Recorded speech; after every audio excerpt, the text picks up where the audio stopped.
Espírito, Espírito, que desce como fogo, vem como em Pentecostes e enche-me de novo.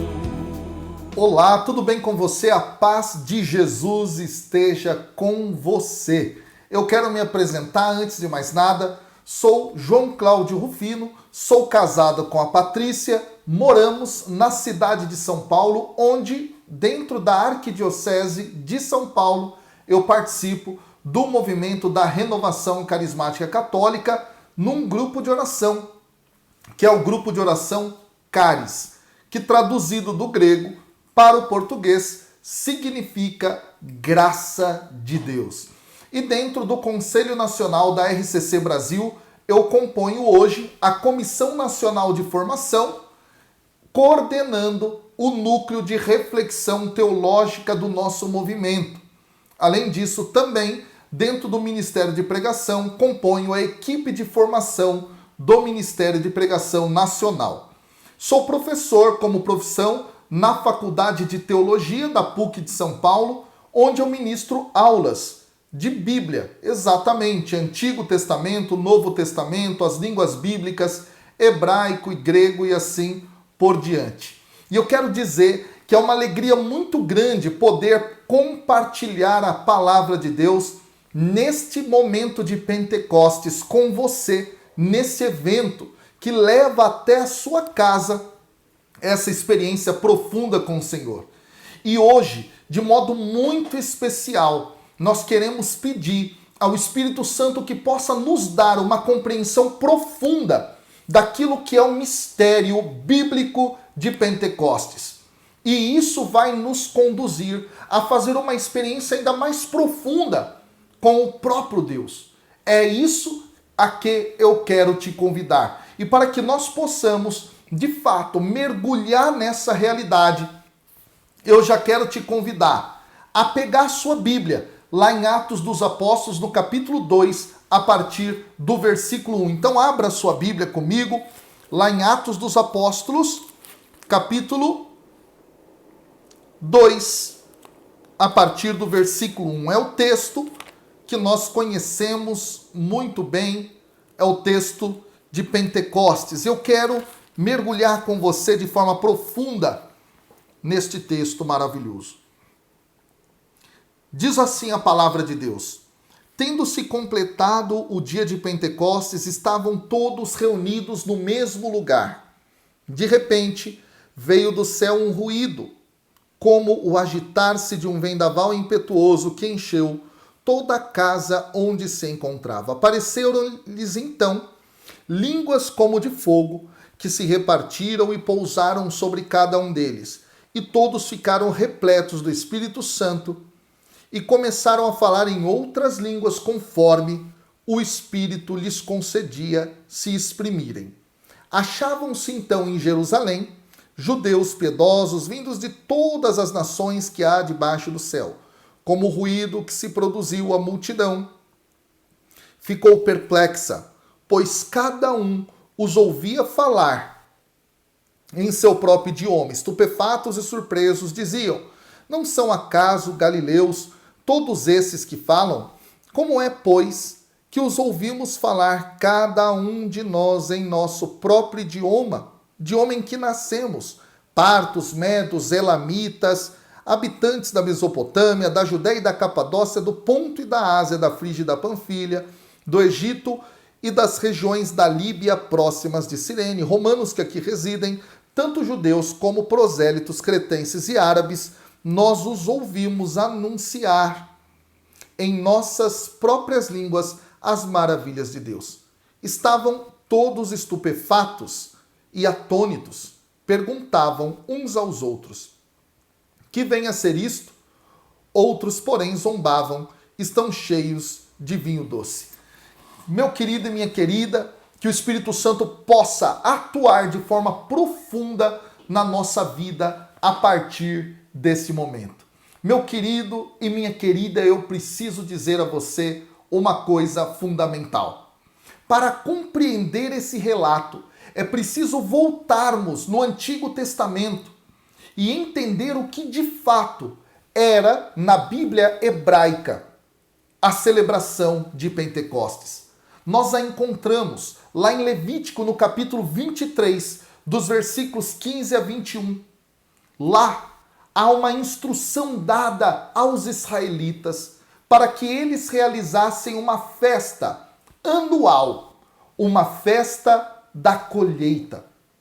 Exatamente 7 semanas ou 50 dias após a Páscoa. É muito interessante que esse mandamento ele está presente em Êxodo também, no capítulo 34, no versículo 22. Essa festa era conhecida como a festa de Shavuot, ou festa das semanas. Exatamente. E essa festa era muito interessante, porque ela incluía um extenso sacrifício que era oferecido a Deus, conforme nós encontramos em Deuteronômio, no capítulo 16, nos versículos 9 a 10, e também como está relatado lá em 2 Crônicas. Nós temos justamente isso colocado lá no capítulo 8, no versículo 13. É muito interessante isso. E aí no Pentecostes, nós temos esta festa dos agricultores israelitas. E aí, meus irmãos e minhas irmãs, o que mais que essa festa compunha? Uma jornada, uma ida, uma peregrinação até a cidade de Jerusalém.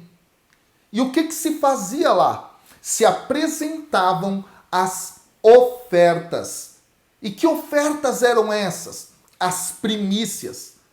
Eles entregavam os primeiros frutos da colheita. Eles entregavam no altar do templo de Jerusalém. É muito bonito resgatarmos toda essa história. E, portanto, aqui a ênfase que é dada é que Pentecostes é a festa que celebra a entrega dos frutos como agradecimento a Deus. Aqui há algo muito importante.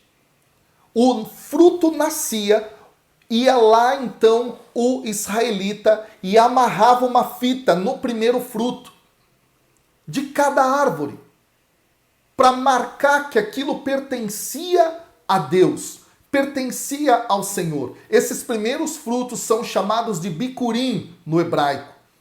Eles eram oferendas para o Senhor, ofertas de agradecimento a Deus. E aí há algo maravilhoso que Pentecostes tem dentro da sua espiritualidade, justamente a espiritualidade da entrega ao Senhor. Pentecostes verdadeiramente é aquilo que nos leva a uma experiência de entregar a Deus o nosso melhor, entregar a Deus o nosso principal. E aí a gente pode já começar a compreender que se nós somos pessoas que vivem o Pentecostes de verdade, nós entregamos o nosso melhor para Deus. E aí eu faço uma pergunta para você. Você tem entregue a Deus o seu melhor? Você tem dado a Deus o seu melhor? Ou você tem entregado para o Senhor aquilo que é de segunda linha ou de segundo valor? O que você tem entregado para Deus? Se você realmente vive o Pentecostes, você entrega o melhor para Ele. Tem muita gente, por exemplo, que diz assim: João Cláudio, eu sou pentecostal, eu sou cheio do Espírito Santo, eu quero viver tudo isso.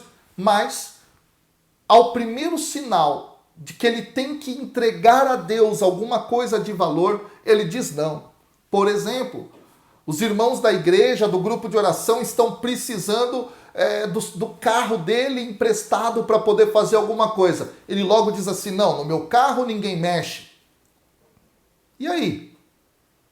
E aí? Isso é realmente viver segundo o Pentecostes? Ou ainda, algum irmão está necessitado de alguma ajuda econômica, financeira? Veja, nós estamos no período do coronavírus, de tudo isso. Não, eu não vou emprestar porque senão eu não vou ajudar, eu não vou dar, eu não vou doar, porque senão eu vou passar assim, assim, assado, dificuldade aqui, acolá, mesmo ele tendo. Você não entregou a Deus, na pessoa do teu irmão, o teu melhor. Pensa nisso. Pentecostes verdadeiro é a festa da entrega dos frutos principais, os primeiros frutos da sua colheita para Deus. E isso significa muito, pessoal. Porque aí nós entramos dentro da segunda dimensão dessa festa de Pentecostes, que é justamente a festa que celebra a partilha dos frutos que Deus deu ao seu povo. Aqui eu quero te explicar algo maravilhoso. Quando nós voltamos à experiência bíblica de Pentecostes, o que acontecia? Eles pegavam frutos e, além de levar até Jerusalém, eles também deixavam esses frutos à disposição dos pobres, daqueles que estavam sem condições de sobrevivência. Aliás, tem um livro da Bíblia que trabalha bem essa questão. É o livro de Ruth. Eu não sei se você sabia, mas o livro de Ruth, até hoje, na festa de Shavuot judaica, ele é lido. Por quê? Qual é o cenário do livro de Ruth? As colheitas. E o que acontece? Eles deixavam cair ao chão alguns dos frutos dessa colheita para que os pobres pudessem pegar. Esse é o ponto. Pentecostes é a festa da partilha amorosa. Da partilha amorosa dos dons de Deus, que garantem a sobrevivência. Que coisa linda essa perspectiva. E daí é que nós entendemos aquilo que o próprio Atos dos Apóstolos nos traz depois do relato de Pentecostes do capítulo 2. Que eles colocavam tudo em comum, partilhavam os seus bens com alegria. Entendeu agora? Pentecostes é a festa da partilha, é a festa do amor na prática. É justamente dar àqueles que não têm uma sobrevivência digna a sobrevivência digna. Que coisa mais maravilhosa é essa festa. E é por essa razão, por exemplo, que a própria igreja, dentro do seu magistério, sobretudo mais contemporâneo, vai trazer para nós aquela expressão cultura de Pentecostes. O que é cultura de Pentecostes? Cultura de Pentecostes é aquilo que está atrelado à civilização do amor, que é nada mais, nada menos do que essa prática concreta do amor, da caridade, posta em movimento, pessoal. É essa a ideia. Se nós somos verdadeiramente pentecostais, vivemos a experiência de Pentecostes, nós vivenciamos esta realidade. Porque não tem como dissociar.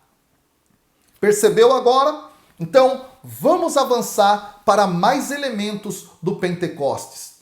É muito interessante perceber que em algum momento da história, os judeus passaram a celebrar em Pentecostes um outro direcionamento dessa festa. No período intertestamentário, assim conhecido por alguns, ou no período ali do segundo templo, final do segundo templo, até mais ou menos, não é, ali a época dos gregos que dominavam sobre Israel, o povo judeu começou a observar o Pentecostes como a comemoração da entrega da lei no Monte Sinai. Exatamente isso, pessoal. a entrega da lei no Monte Sinai, como nos é relatado em Êxodo, no capítulo 19, lá no versículo 18. Deus vem ao encontro do seu povo e entrega a lei. E aí aparece lá no Sinai uma série de manifestações, uma teofania com fogo, fumaça, tremor de terra. Exatamente. Aí é só para você entender que lá no Novo Testamento, em Atos dos Apóstolos, no texto que nós lemos, esses sinais vão aparecer. E vão aparecer justamente por conta dessa realidade. Para evocar essa entrega da lei no Monte Sinai. Então o que eles vão celebrar? Eles vão celebrar a alegria justamente da entrega dessa lei. E aqui há algo muito importante. É muito importante saber que a espiritualidade de Pentecostes nos conduz à alegria justamente do que? A alegria de obedecer a lei, o mandamento, a ordem divina. Quem vive uma experiência pentecostal, vive uma experiência de se alegrar com a obediência a Deus. Esse dado é muito interessante, pessoal. Mas por que razão? Porque essa obediência a Deus é justamente a vivência da nossa aliança com Deus, da nossa aliança com o Senhor. Por isso, Pentecostes vai ser também a festa da renovação da aliança com Deus. É muito profundo isso. É muito profundo compreender essa realidade. Daí nós entendemos, pessoal, aquilo que está em Atos dos Apóstolos. Em Atos dos Apóstolos, esta renovação, ela vai acontecer no relato de Pentecostes. Mas esta renovação que se dará a partir da morte, ressurreição e envio do Espírito Santo. Aliança esta que agora será levada, digamos dessa forma, ou aberta, se quiser, a toda a humanidade. Que coisa maravilhosa! Que coisa mais linda essa dinâmica do Pentecostes na teologia de Atos, no capítulo 2. E aí, pessoal, vem um grande ponto aqui. Que grande ponto é esse? Ao longo da história do povo de Israel, Deus deu a lei, deu o mandamento, mas em diversos momentos houve infidelidade. Não da parte de Deus, da parte do povo. E isso foi gerando, dentro da teologia do povo de Israel, o seguinte questionamento. Ora, como é que nós vamos conseguir viver a lei dada por Deus? Aí os profetas começam a anunciar. Por exemplo, quando nós pegamos o capítulo que é maravilhoso de Isaías, deixa eu até pegar aqui, tá bom? Deixa eu pegar aqui. Isaías, no capítulo 36, ou melhor, Ezequiel capítulo 36, Ezequiel capítulo 36.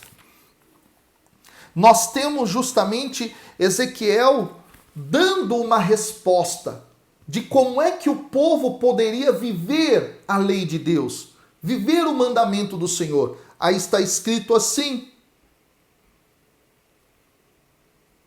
no versículo 25: borrifarei água sobre vós e ficareis puros. Sim, purificar-vos-eis de todas as vossas imundícias e de todos os vossos ídolos imundos. Olha o que o texto continua dizendo. Dar-vos-ei um coração novo, porém no vosso íntimo espírito novo. Tirarei do vosso peito o coração de pedra e vos darei um coração de carne. Olha que maravilha! Porei em vosso íntimo o meu espírito. E olha só, e farei com que andeis de acordo com os meus estatutos e guardeis as minhas normas e as pratiqueis. Ou seja, o profeta entende que o que é capaz de fazer o povo ser fiel à lei de Deus é a ação do Espírito Santo. Agora você entendeu Atos capítulo 2. Se Pentecostes é a festa da entrega da lei, da aliança, quem faz acontecer a fidelidade ao Espírito? É por isso que em Atos 2 o Espírito Santo é derramado para fazer com que a igreja, com que a humanidade possa viver pela graça do Espírito a fidelidade a Deus. Isso significa que se de fato vivemos o Pentecostes e nos abrimos a esta graça do Espírito, nós nos abrimos à obediência pela ação do Espírito à vontade do Senhor. Você tem obedecido a Deus? Você tem colocado em prática os mandamentos do Senhor na sua vida concreta, diária, cotidiana? Essa é a pergunta. Se você realmente é alguém pentecostal, sim, então é preciso viver esta realidade. Que coisa mais linda, que coisa mais maravilhosa. Aí nós estamos então entendendo a teologia de Atos 2. Mas não para por aí. Não para por aí. Por que razão? Justamente, pessoal, porque quando nós nos voltamos para a tradição judaica, nós encontramos um relato espetacular num livro do Rabi Ismael. Claro, não encontramos isso na Bíblia. O livro se chama Mehilta. O Rabi, ele conta uma lenda que é profunda demais. Eu quero contar para você entender Atos 2 aqui, a realidade de Pentecostes. Ele conta que antes da lei ter sido entregue ao povo de Israel, Deus chamou todas as nações da terra, uma a uma, até o Monte Sinai. E falou na língua de cada uma dessas nações, oferecendo a Torá, oferecendo a lei, oferecendo a aliança. Deus chamou os egípcios, Deus chamou os assírios, Deus chamou os babilônios, Deus chamou os persas, Deus chamou todos os grandes povos e nações da terra. Nenhum aceitou, porque a lei não permitia que eles cometessem os crimes que eles cometiam.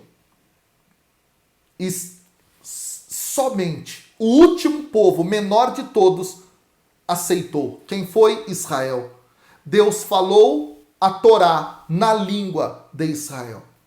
Que coisa linda aqui. Que coisa maravilhosa aqui. Aí nós entendemos aquilo que está presente em Atos, e acabamos de ler isso, que judeus de todas as nações que existem debaixo do céu estavam lá e ouviam falar na sua própria língua. Entenderam agora? Se retoma o Mehilta do Rabi Ismael dentro do relato de Pentecostes em Atos 2. E isso é algo maravilhoso para revelar o quê? Que é a partir do derramamento do Espírito que agora todas as nações estão diante da aliança com Deus Pai em Cristo Jesus. Todos os povos agora são aptos a ouvir, a entender e a praticar a lei do Senhor. pelo derramar do Espírito sobre todo ser vivo, como diz o profeta Joel, lá no capítulo 3. É essa ideia que está posta aqui. E, portanto, Pentecostes também é justamente a evocação da nossa dimensão eclesial missionária. E que eu diria, não é nem dimensão, vamos além, é essência. É essência. Se a igreja é inaugurada em Pentecostes, e Pentecostes tem a ver com a proclamação dessa palavra para todas as nações, para cumprir o mandato do Cristo, ide por todo o mundo, então é essência. É essência. Aquele que se diz pentecostal, ele entra na dinâmica de um movimento missionário, de um movimento de anúncio, de um movimento de pregação para todas as nações. E, portanto, se você se diz pentecostal, mas não está vivendo de acordo com este ímpeto missionário, deixa eu dizer, há algum problema aí. Talvez você não esteja se abrindo suficientemente a esta graça de Deus. Pentecostes é missão. Pentecostes é anúncio. Pentecostes é igreja em saída. Que o Espírito Santo possa nos dar essa graça.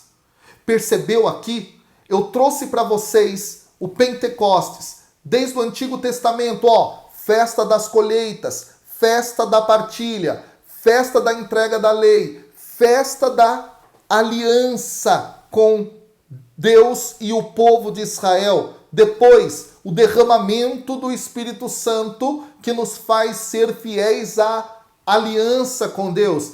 Depois, falei para vocês a respeito dessa dimensão missionária que há em Pentecostes. Percebeu que Pentecostes é mais amplo do que a gente imagina? E é isso que eu quero te convidar a viver nessa pregação. É isso a que quero te convocar nesse momento. A viver realmente todas as dimensões de um verdadeiro Pentecostes. Por isso, eu quero nesse momento clamar sobre a sua vida o derramamento do Espírito Santo. E eu quero pedir, Pai, em nome de Jesus, que o seu poder, que a sua unção, que o seu fogo possa tocar a cada uma dessas pessoas que aqui estão e estão me ouvindo, estão me assistindo neste evento. Derrama tua graça, derrama o teu poder. Vem, Espírito Santo de Deus, sobre cada um de nós agora, em nome de Jesus. Amém.